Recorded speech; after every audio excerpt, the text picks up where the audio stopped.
सांगली शिक्षण संस्थेच्या यूट्यूब चॅनलमध्ये आपले स्वागत। आज आपण इयत्ता 6वीच्या मराठी माध्यम आणि सेमी इंग्रजी माध्यम या वर्गांच्या गणित विषयाचे दुसरे प्रकरण अँगल्स म्हणजेच कोन या पाठाविषयी माहिती घेऊ। या पाठामध्ये आपल्याला angles and elements of angles म्हणजे कोन आणि कोनाचे घटक, टाइप्स ऑफ अँगल्स कोनाचे एकूण पडणारे प्रकार, त्याचबरोबर अँगल बायसेक्टर म्हणजे कोन दुभाजक, construction of angle which is equal to a given angle, दिलेल्या मापाइतकाच दुसरा कोन काढणे, त्याचप्रमाणे आपली जी कंपास पेटी असते तिच्यामध्ये असणारं साहित्य की ज्याला आपण जॉमेट्रिकल इन्स्ट्रुमेंट असं म्हणतो, तर या सर्व साहित्यांविषयी ओळख आपल्याला या पाठामध्ये करून घ्यायची आहे।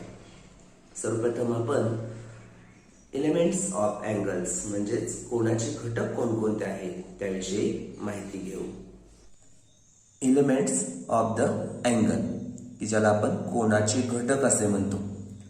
कोणताही कोन जर आपण विचारात घेतला, कोणताही अँगल विचारात घेतला तर त्याला ठराविक काही घटक असतात की ज्याला आपण एलिमेंट्स म्हणले। त्यातील पहिलं म्हणजे नेम ऑफ द अँगल की ज्याला आपण कोनाचे नाव म्हणतो। बघा या ठिकाणी हा जो अँगल आपल्याला दिसतो, जे कोन दिसतो त्याला ए, बी आणि सी असे 3 पॉइंट दिसतात। त्यापैकी मिडल पॉइंट जो आहे तो त्याचा वर्टेक्स असतो, तो आपण नंतर पाहणारच आहे।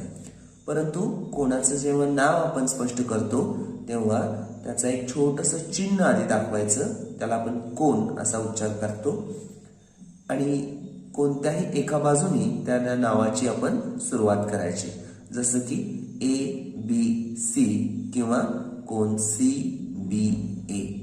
हा जो मध्यबिंदू आहे तो मात्र मध्ये राहील याची आपण दक्षता घ्यायची, जसं की इथे दिले बघा अँगल ए बी सी किंवा अँगल सी बी ए, म्हणजेच आपण एकतर या क्रमाने जाऊ शकतो किंवा उलट क्रमाने येऊ शकतो।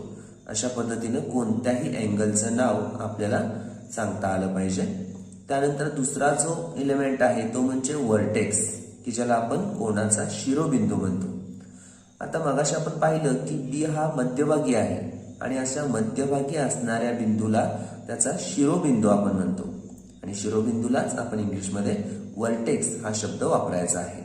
आता जसं की अँगल ए बी सी या अँगलमध्ये बी हा बरोबर मध्यभागी आहे, म्हणून बी हा या अँगलचा वर्टेक्स आहे, या कोनाचा शिरोबिंदू आहे। यानंतरचा जो एलिमेंट्स आहे तो म्हणजे आर्म्स ऑफ द अँगल म्हणजेच कोनाच्या बाजू।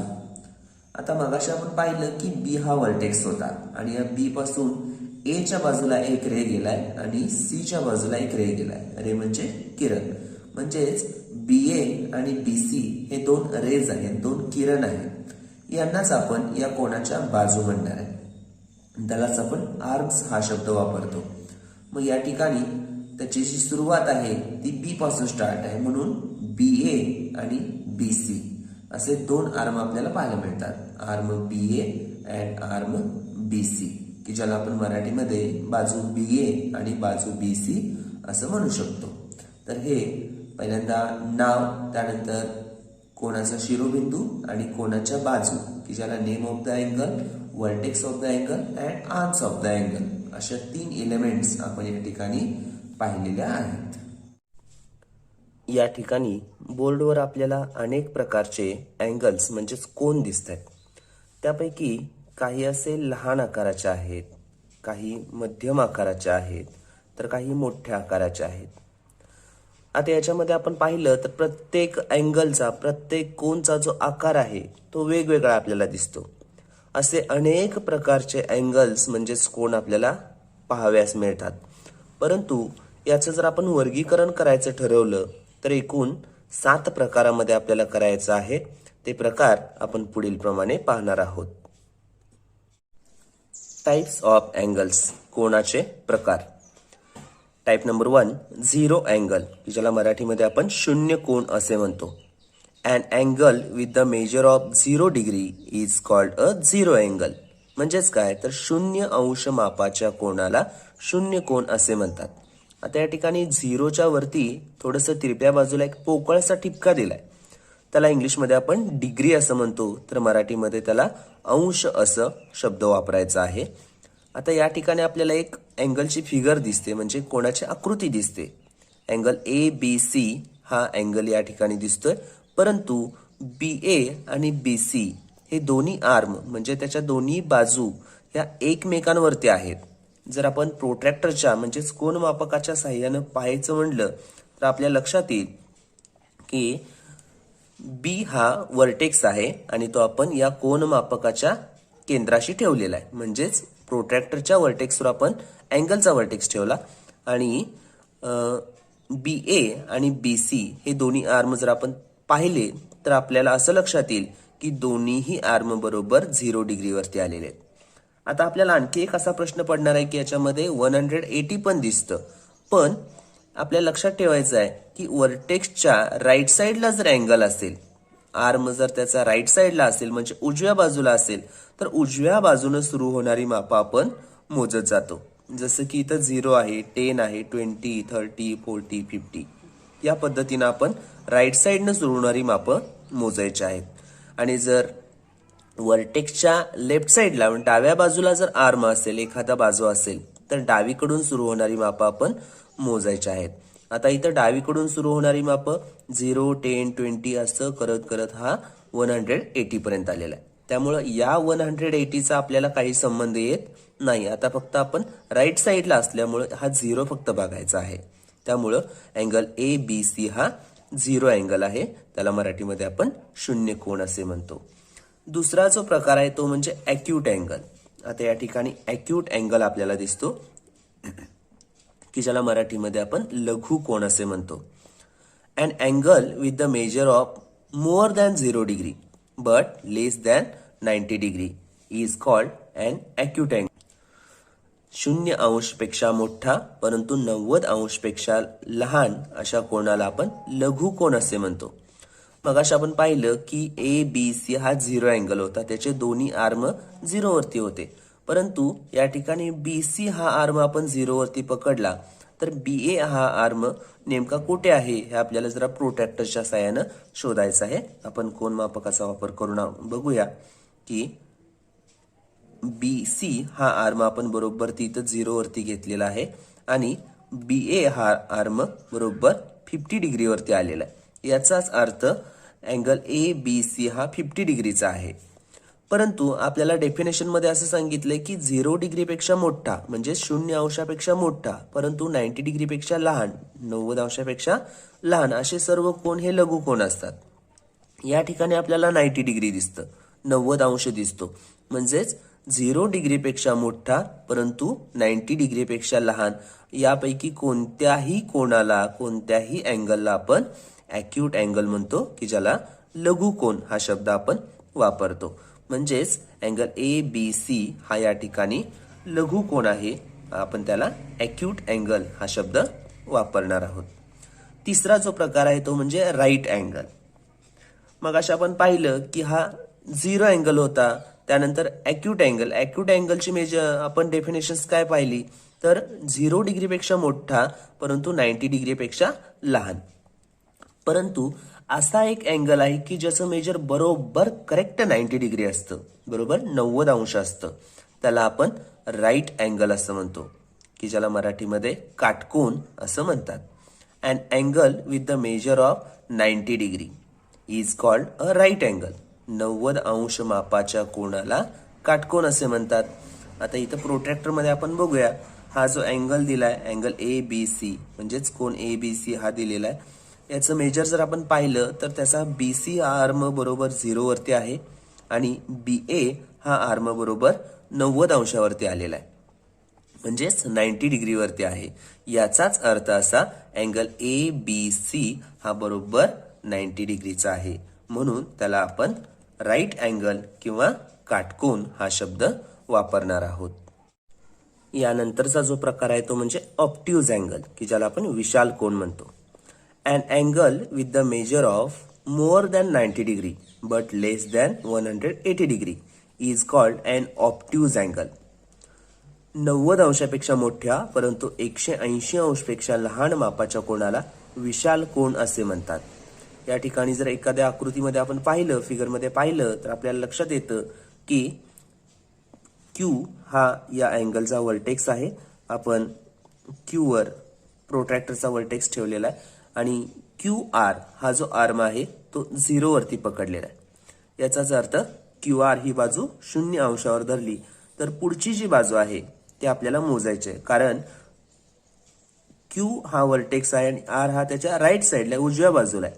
त्यामुळे उजव्या बाजूने सुरू होणारी मापं 0, 10, 20, 30, 40 असं करत जेव्हा आपण पुढे जाऊ तर 120च्या पुढं आणि 130च्या मधोमध हा आर्म आलेला आहे. याचाच अर्थ 125 वरती हा आर्म आहे.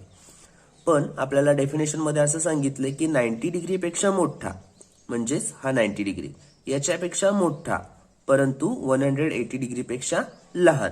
इथं हा 180 डिग्री आहे, याच्यापेक्षा लहान. 90 डिग्री ते 180 डिग्री या मापाच्या अँगल्समध्ये जेवढे जेवढे अँगल्स येतात, जेवढे जेवढे कोन येतात, हे सर्व अँगल्स, हे सर्व कोन काय असतात तर ऑब्ट्यूज अँगल असतात. त्यांनाच विशाल कोन असे म्हणतात. यानंतरचा जो प्रकार आहे तो म्हणजे स्ट्रेट अँगल, की ज्याला आपण सरळ कोन म्हणतो. An angle with the measure of 180 degree is called straight angle. म्हणजेच काय तर 180 अंश मापाच्या कोणाला सरळ कोन म्हणतात. सरळ रेषेसारखा आपल्याला दिसतो म्हणून त्याला आपण सरळ कोन म्हणतो. परंतु हा अँगल आहे हे लक्षात ठेवायचं आहे, कारण हा कर्व जो दिलेला आहे तो कर्व आपल्याला विसरून चालणार नाही. तो कर्व जर नसेल तर आपल्याला सरळ रेषेसारखा भाग दिसतो, परंतु तो कर्व काढल्यामुळं हा अँगल आहे हे आपल्या लक्षात येतं. जर प्रोट्रॅक्टरच्या साहाय्याने आपण मोजायचं ठरवलं तर बघा क्यू हा वर्टेक्स आहे. आपण वर्टेक्सवर या कोनमापकाचा केंद्रबिंदू ठेवलेला आहे आणि क्यू आर हा इकडे 0 वरती पकडलेला आहे. या बाजूने जर आपण माप मोजायची ठरवली तर 10, 20, 30, 40 अशा पद्धतीनं 180 पर्यंत जातो. याचाच अर्थ असा की क्यू पी हा जो आर्म आहे तो बरोबर 180 वरती आलेला आहे. आणि जर आपण लेफ्ट साइडनं मोजायचं ठरवलं म्हणजेच क्यूपी जर आपण 0 वरती आहे असं मानलं तर बाहेरची माप आपण जेव्हा मोजत जाऊ तेव्हा दुसरा आर्म बरोबर 180 वरती गेलेला आपल्याला पाहाव्यास मिळतो. याचाच अर्थ अँगल पी क्यू आर म्हणजेच कोन पी क्यू आर हा सरळ कोन आहे, ज्याला आपण स्ट्रेट अँगल असं म्हणतो. यानंतरचा जो प्रकार आहे तो म्हणजे रिफ्लेक्स अँगल, त्याला प्रविशाल कोन असे म्हणतात. And angle with the measure of more than 180 degree but less than 360 degree is called a reflex angle.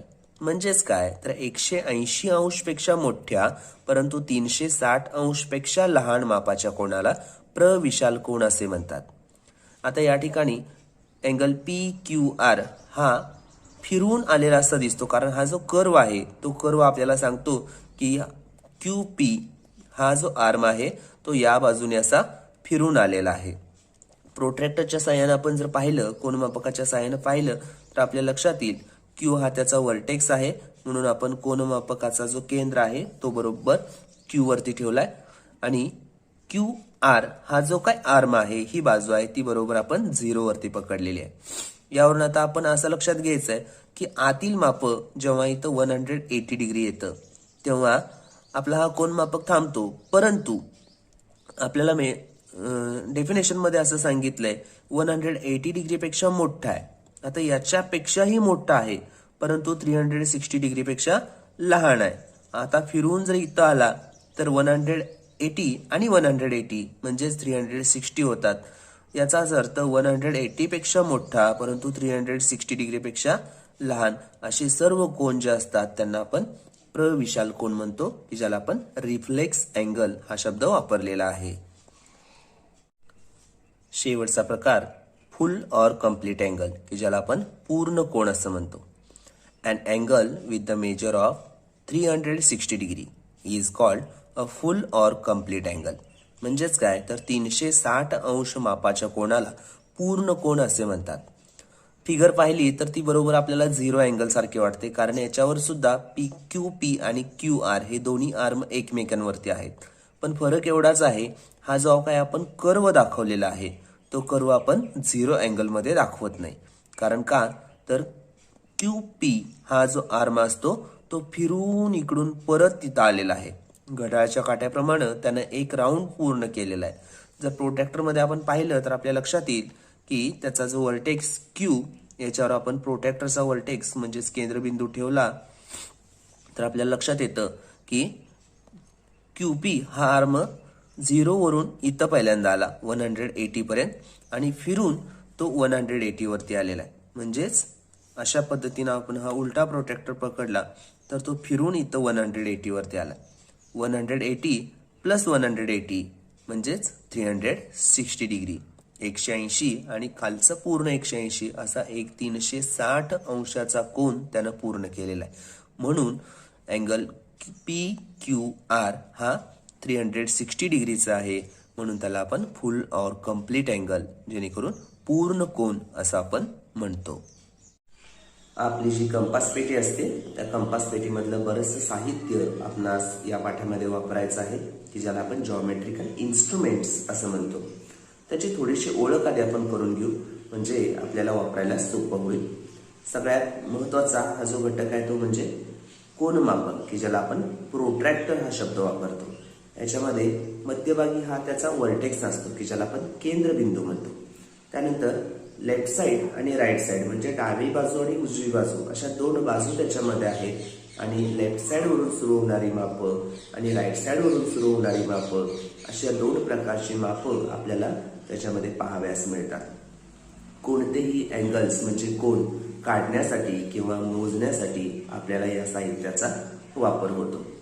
याच्यातलं दुसरं जे साहित्य आहे ते म्हणजे हे सेट स्क्वेअर की ज्याला आपण गुण्या म्हणतो. त्यापैकी हा जो सेट स्क्वेअर आहे, हा जो गुण्या आहे, त्याचे अँगल्स आपण पाहिले, कोन पाहिले तर हा आहे 45 डिग्री म्हणजेच 45 अंशाचा हा कोन आहे. हा आहे 90 अंशाचा कोन 90 डिग्रीचा आणि हा 45चा म्हणजेच 45 डिग्रीचा. म्हणजेच आपल्याला 45 अंश किंवा 90 अंश याचे कोन काढायचे असतील तर आपल्याला या साहित्याचा उपयोग होतो. 45 डिग्री अँड 90 डिग्री अँगल्स आपल्याला काढायचे असतील तर आपण ते साहित्य वापरू शकतो.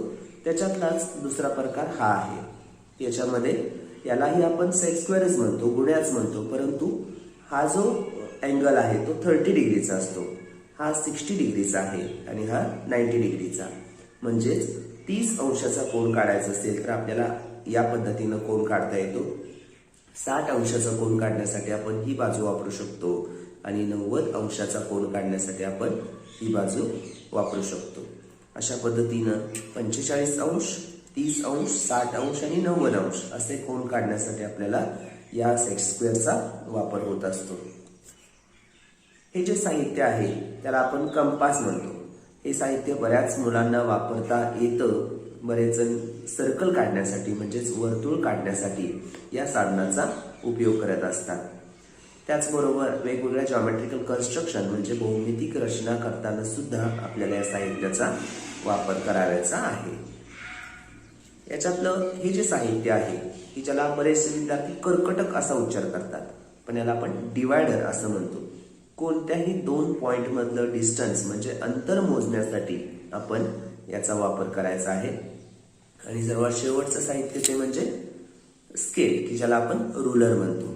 याच्यावरती 0 पासून ते 15 पर्यंत जे काही अंक आपल्याला दिसतात ते आहेत सेंटीमीटरचे.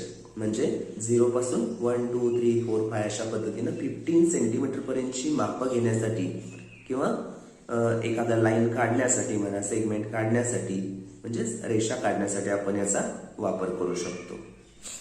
आत्ताच आपण कंपास पेटीमध्ये असणारं वेगवेगळं साहित्य, मग त्यांची नावे, त्यांचे उपयोग याविषयी माहिती घेतली.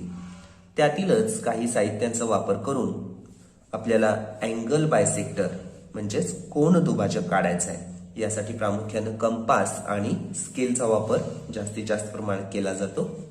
बघा, स्टेप बाय स्टेप आपण ही माहिती पाहू. त्यापैकी step number 1, draw an angle of any measure. कोणत्याही मापाचा एक कोन काढून घ्या. जसं की अँगल ABC इथं आपण काढून घेतलेला आहे. Step number 2, place the point of compass on point B. B वरती कंपासचं टोक ठेवायचं आहे आपल्याला, लोखंडी टोक. And draw an arc to cut rays BA and BC. BA आणि BC हे दोन किरण म्हणजे हे दोन रे छेदेल असा एक कंस आपल्याला इथं काढून घ्यायचा आहे. Name the point of intersection as point P and Q respectively. ज्या ठिकाणी हा कंस छेदतो त्याला अनुक्रमे P आणि Q अशी नावं द्यायची आहेत. Step number 3, place the point of compass on point P. आता कंपासचं टोक आपल्याला या P वरती ठेवायचं आहे. And draw an arc inside the angle. आणि त्यावरून असा आतमध्ये आपल्याला एक कंस काढून घ्यायचा आहे कोणाच्या अंतर्भागामध्ये. Draw another arc from the point Q. Point Q वरती कंपासचं टोक ठेवून आधीच्या कंसाला छेदेल. So to cuts the previous arc म्हणजेच आधीच्या कंसाला छेदेल असा दुसरा कंस आपण Q वरून काढून घ्यायचा आहे. दोन्ही कंस छेदणाऱ्या बिंदूला O नाव द्या. म्हणजेच काय आहे, आता इथं दोन्ही कंस छेदलेले आहेत त्याला आपण O नाव दिलंय. ही स्टेप नंबर 4 आहे. Name the point of intersection as point O. ज्या ठिकाणी दोन्ही कंस छेदले त्याला आपण O नाव दिलं. And draw a ray BO. जसं की इथं बघा B पासून O पर्यंत असा हा रे आपण काढून घेतलेला आहे. हा किरण काढलेला आहे. आता हाच किरण म्हणजे काय आहे तर रे BO is the bisector of angle ABC. म्हणजेच अँगल ABC या अँगलचा BO हा काय आहे बायसेक्टर आहे. त्यालाच आपण म्हणतो किरण BO हा कोन ABCचा कोन दुभाजक आहे. बायसेक्टर म्हणजेच कोन दुभाजक की जो अँगल ABCचं दोन समान मापाच्या भागामध्ये रूपांतर करतो. या BO या बायसेक्टरमुळं अँगल ABCचे दोन समान भाग तयार झालेले आहेत. यालाच आपण अँगल बायसेक्टर किंवा कोन दुभाजक असं म्हणतो. कंपास आणि स्केल याचा वापर करून आणखी एक कृती करायची आहे आपल्याला.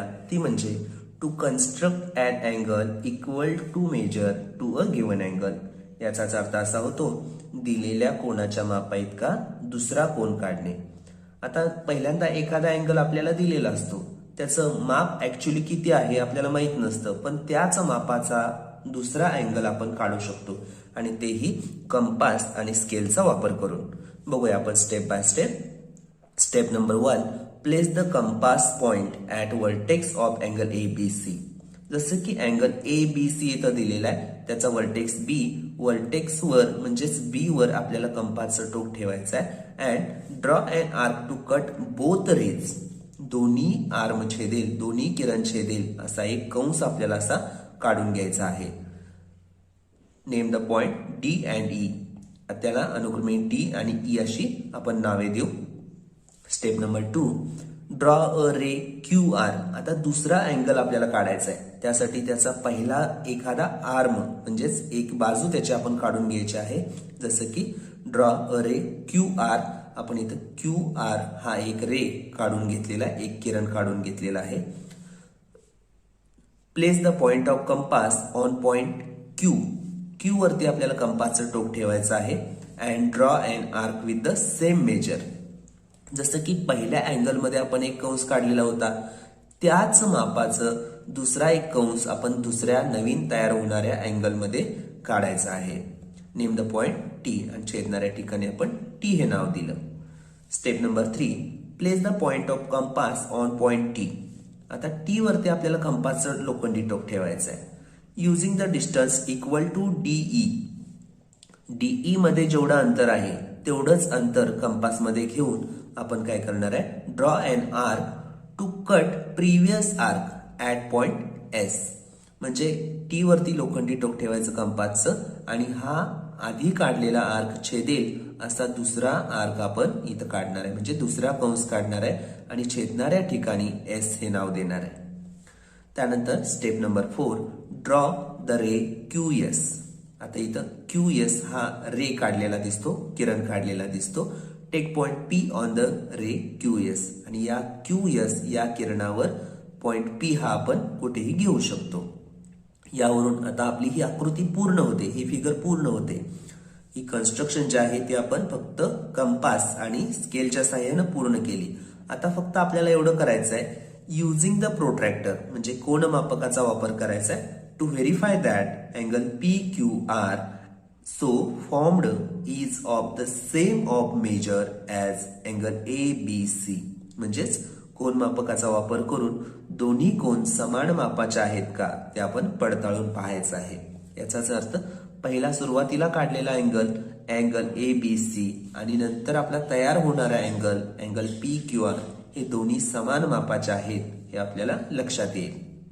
जेव्हा आपण प्रोट्रॅक्टर म्हणजे कोनमापकानं दोन्ही अँगल मोजू तेव्हा आपल्याला लक्षात येईल की angle ABC congruent angle PQR. म्हणजेच अँगल ABC कोन ABC आणि कोन PQR हे एकरूप आहेत, समान मापाचे आहेत. आज या ठिकाणी आपण angles, elements of angles, types of angles, त्यानंतर angle bisector and angle which is equal to a given angle म्हणजेच कोनाचे घटक, त्यानंतर कोनाचे एकूण पडणारे 7 प्रकार, त्याचबरोबर ज्या रचना आपण केलेल्या होत्या त्या म्हणजे अँगल बायसेक्टर म्हणजेच कोन दुभाजक आणि दिलेल्या मापा इतका दुसरा अँगल काढणे, दुसरा कोन तयार करणे, त्याचबरोबर कंपासमध्ये असणाऱ्या वेगवेगळ्या साहित्यांची ओळख आपण करून घेतलेली आहे. सराव संच क्रमांक 3 म्हणजेच प्रॅक्टिस सेट नंबर 3 आपण सोडवायचा आहे. शिवाय आणखी काही उदाहरणं आपण स्वतः तयार करून सोडवण्याचा प्रयत्न करायचा आहे. धन्यवाद.